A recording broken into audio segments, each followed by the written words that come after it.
What happened to Zatch Bell? It was actually one of the biggest manga of the 2000s along with the big three, but today people barely know what it's about, which is a shame because of all the manga that followed that 2000 shonen formula like the big three, Shaman King, Fairy Tail, and Soul Eater. Zatch Bell kind of does it the best. The series seems like a really weird take on the same premise you've seen a million times, but it actually takes that premise and does something that none of those other big manga could ever accomplish. And today, the series creator Makoto Raiku has his own manga studio, and has made an unforgettable impact on the manga industry and the manga we all love. Which is why, in this video, I'd like to share my first impression of Zatch Bell after reading it for the first time, discuss the problematic history of the series behind the scenes, and explain how those struggles made Zatch Bell into one of the most beloved manga in one of the industry's most important generations. Just be warned that there might be some minor spoilers. Now, like I said, this was my first time reading Zatch Bell. I never saw the anime on Toonami back in the day, and I never read the manga. I never really knew what it was and never really saw anyone talk about it, beyond mentioning that it's something they liked back in the day. But Makoto Raiku brought the series back with a sequel, and since then there's been a consistent number of fans hyping it up.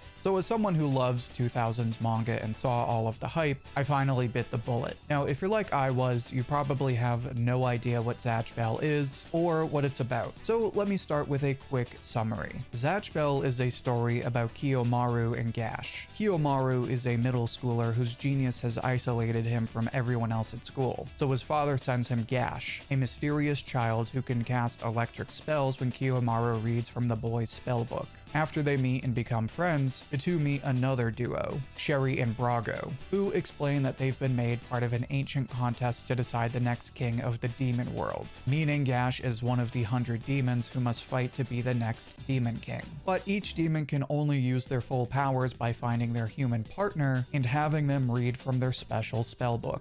On top of that, as these two encounter more and more duos, Gash must slowly uncover clues about his past and remember who he was back in the demon world. Now, right off the bat, this story has everything you'll find in classic shonen. There's a bunch of cool anime powers, there's a big tournament, there's a goal to be the next whatever king, and like so many other 2000 series like Pokemon and Digimon, and especially Shaman King, there's a big emphasis on teams and partners. And like so many shonen that came out in the 2000s, Zatch Bell follows that classic Dragon Ball formula of balancing comedy and action. I used to think Zatch Bell seemed kind of weird because of the fact that you had this kid fighting people with this weird looking doll character, but oddly enough, Gash is one of the more normal looking characters. Zatch Bell is a lot like Shaman King in that everyone has one specific partner, but whereas Shaman King designs are at least somewhat grounded, Makoto Raiku makes no attempt to make these demons seem badass or scary. The designs are either children with weird outfits, or they're completely cartoonish. Like, you look at a character like Conchome, and that's the kind of thing you would see in Dragon Ball. He is completely unserious. But that's the beauty of Zatch Bell, where a lot of stories start out like a comedy or like a week-to-week story and then get super serious and action-heavy. That's not really the case with Zatch Bell. Sure, the story picks up over time, but it follows a familiar formula early on and stays with that formula for all 300 plus chapters. As a result, it's easily one of the best examples of what a shonen manga should look like.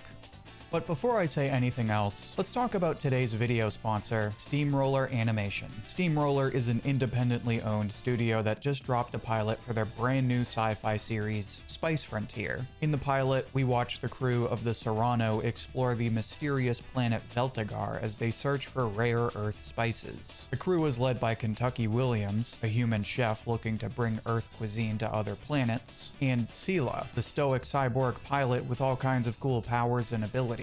I immediately loved the pilot after watching it, mainly because you can tell how much the studio loves animation. Spice Frontier creator Jalil Sadul worked at DreamWorks before co-founding Steamroller, and the studio has done animation for some of my favorite movies and games, including Nimona, Overwatch, and Sonic the Hedgehog 3. The pilot is available to watch for free on their YouTube channel, and they'll be uploading even more content soon. Steamroller is looking to expand Spice Frontier into a full series series, and everyone who watches the pilot helps them get one step closer to their goal. So if you want to help them start this brand new series, then click the link in the description and watch Spice Frontier today.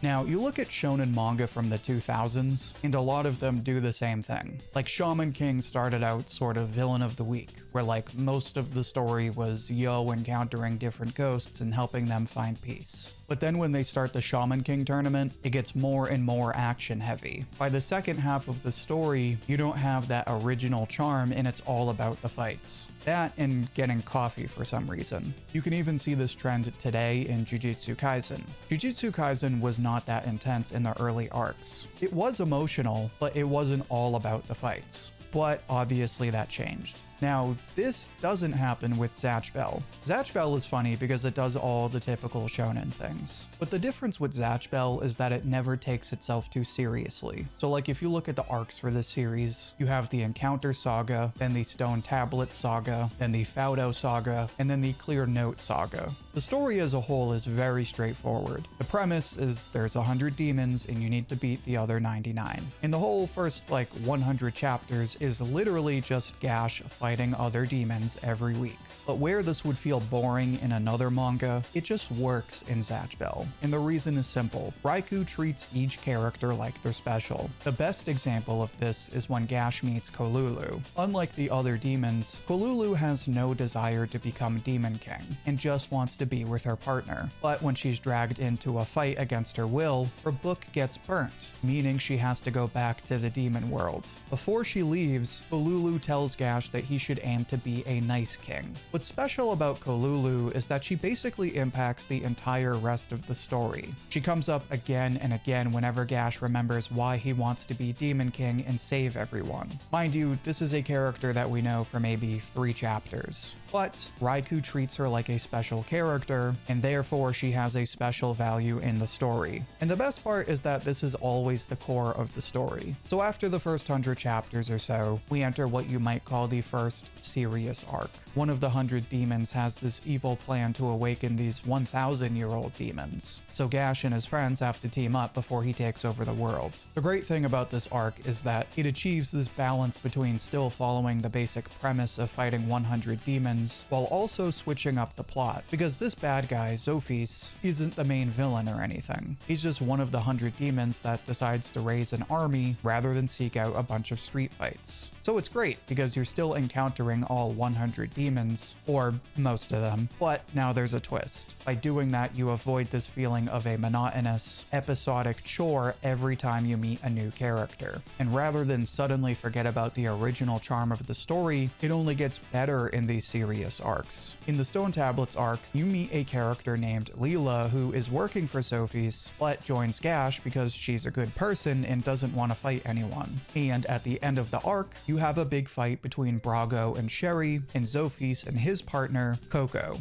It's this super intense and emotional fight that I won't spoil you on, but it's incredible that you have such an emotional fight in a series as goofy as Zatch Bell. Mind you, this is the driving force of this arc, and it has nothing to do with Gash or Kiyomaru. It's all about Brago and Sherry. It's not often that a series makes someone other than the protagonist the hero of an arc and does it this well. It all goes back to this idea that every single character is special. And I think that's why all of these people who watched or read Zatch Bell back in the day loved it so much. It's your typical goofy shonen with silly characters, dumb humor, and crazy anime powers, and it also has a ton of emotional characters. The reason Zatch Bell is so emotional and so charming is because of what I said before.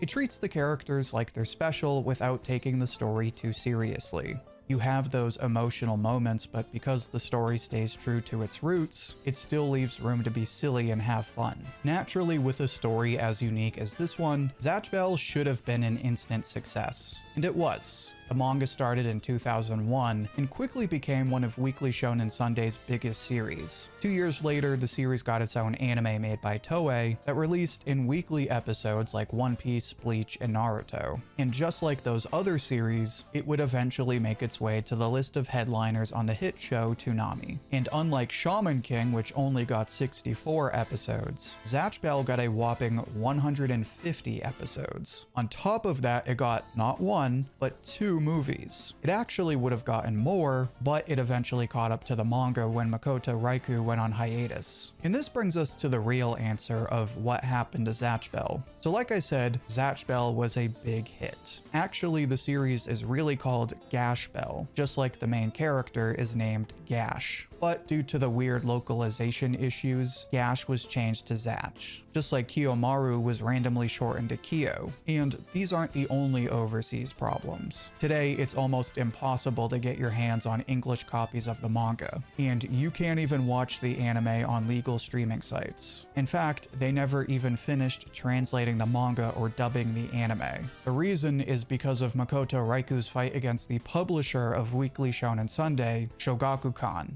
There's a bunch of different accounts of what happened, but I mostly relied on this Reddit post by someone who was apparently one of the original translators back in the day. Like so many other artists of the 2000s, Raikou eventually hit his limit and began to burn out. But his editors didn't let up and continued to pressure him to keep up with his deadlines. Apparently, this eventually made Raikou crash out so bad that one day, he just smashed his hand. And he hit his hand so bad that he literally could not draw anymore. Supposedly, he actually broke his hand. This forced Shogakukan to finally give Raikou a break. But while the manga took a month-long hiatus, Toei continued the anime. This meant that by the time the manga started back up, the anime had nothing to adapt. So, like so many anime at that time, they decided to wrap things up with an original ending and cut the story short. By this point, Raikou was under pressure to wrap up the manga. So, as amazing as the ending is, there's a strong chance the story would have continued if it weren't for these issues. In any event, as soon as Zatch Bell ended, Raikou publicly stated that he would no longer be working for Shogakukan. He then sued them after they failed to return all of his original artwork and was eventually awarded a large settlement. Obviously, this was a big deal, because not only is it rare for a mangaka to explicitly speak out against a publisher, but he even took them to court and won. Naturally, this had a massive impact on the industry, as other artists now saw that they didn't need to put up with the inhumane treatment from these publishers. The downside to this lawsuit is that it kind of killed Zatch Bell globally. When Shogakukan lost the lawsuit, they also lost the rights to translate the anime and manga. So in 2008, Viz stopped translating the manga and dubbing the anime. That's why it's almost impossible to get your hands on the series, and this is a large part of why Zatch Bell is so forgotten. Even a series like Shaman King, which got an abrupt ending, is still talked about today because you can actually go buy the manga. But you can't buy Zatch Bell, and there's no way to legally watch the anime, not even in Japanese. Fortunately, this wasn't the end for Makoto Raikou. Raikou would go on to work for Kodansha before he eventually started his own manga studio. It was after he started his own studio that Raikou decided to revive Zatch Bell in the form of a sequel, Zatch Bell 2.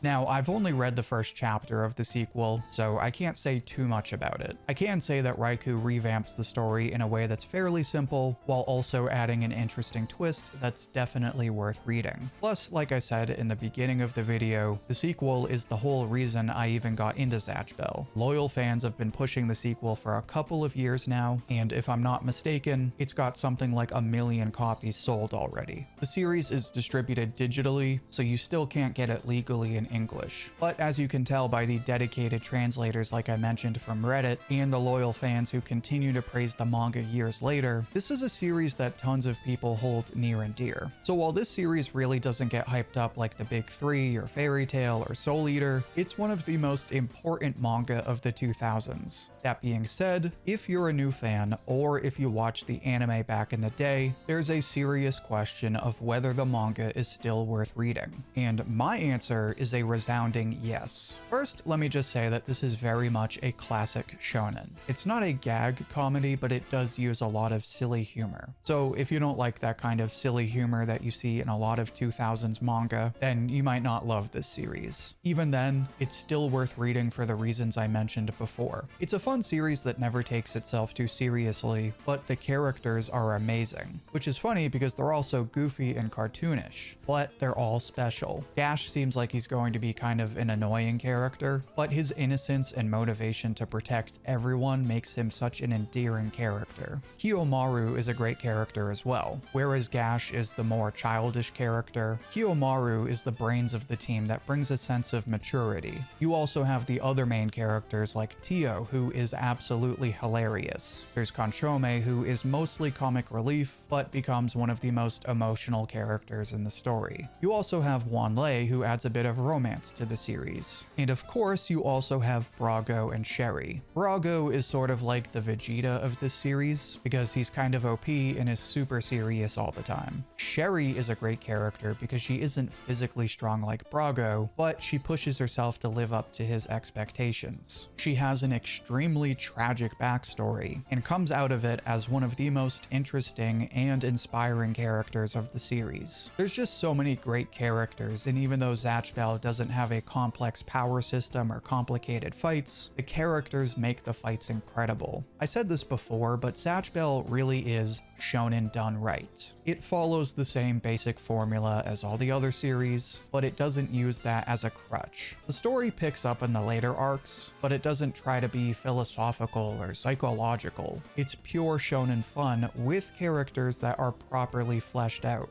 And the big serious arcs aren't used to ramp up the story in an absurd way. They add surprising twists to the basic premise that keep the story interesting, even though they keep doing the same thing over and over. It's funny because Shaman King has basically the same story as Zatch Bell, but as much as I love Decay's art style and the characters of Shaman King, I don't really like the second half of the story because it relies way too much on the fights. Meanwhile, Zatch Bell feels a lot like Shaman King, but the difference is that each arc is different. It's not just one painfully long tournament. I say this a bit tongue-in-cheek, but I often found myself saying that this main crew was really the next Z Fighters. It just goes to show how much fun it was to read this manga. Also, I mentioned Shaman King's art style before, so it's worth mentioning that Zatch Bell also has some incredible art. If I were to compare it to anything, I would say it looks a lot like Hiro Mashima's style in Rave Master. They both start out somewhat amateurish, but they each look beautifully polished by the end of the series. In classic shonen fashion, Raikou goes for very simple character designs. Most of the detail in the series is used during the action scenes, in particular the big spreads. It's not exactly one of the best art styles, but like everything else, Raikou does the small things right. Now, I will admit that Zatch Bell isn't perfect. I like the villain Zeon, and I generally like how he was handled, but I also feel like his ending was somewhat rushed. I also have minor complaints about the ending, but they're just minor complaints. Nothing like Jujutsu Kaisen where they potentially ruin the story. But that's the worst I can say about Zatch Bell. As much as I didn't expect it, this series has become one of my all-time favorite manga. I would even go so far as to say it's better than Shaman King, just as good as Soul Eater, and on the same level as some of the best arcs in the big three. So sure, Zatch Bell is kinda weird and nobody really talks about it anymore. And you literally have to go out of your way to watch the anime. But trust me when I tell you that it's one of the best shonen manga you could ever read. But now I'd like to hear what you think. How would you rate the series? How does it compare to other manga? Share your thoughts and see what everyone else has to say down in the comments. I'll pick my favorite and share it as comment of the week on my community tab. And don't forget to become a channel member. You'll get custom badges and emojis, you can pick which series I cover next, and you can even get credited in future videos. Also check out my other recommendations, which you can find in the playlist linked right here. Until then, thank you for watching, and I hope to hear from you soon.